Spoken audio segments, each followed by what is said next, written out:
Well, I'm going to show you how to turn off the oil maintenance required light for your 2010 Lexus RX 350. So you're going to change the odometer to A, trip A. So right here, trip A. Okay. Then you're going to turn it off. Alright. And then you turn it once, press once. Alright. And now you're going to hold that odometer button and press the start button at the same time. You got to keep holding the odometer button. So I'm going to do it right now. 1 second. Okay, see how I can do this. I can put right here for now.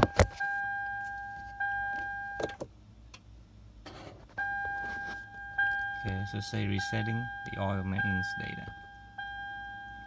So there we go.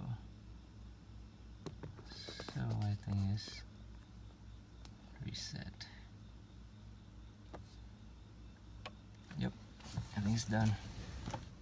I'll close the door and see what's going on. There we go. So I think it's reset. Alright, there's no message, so this has been done. Alright, thanks for watching guys, and please subscribe to my channel and comment below if you have any questions or concern or any feedback that I can make it better for you, and any question that you wanted me to do for the car. And thanks for watching.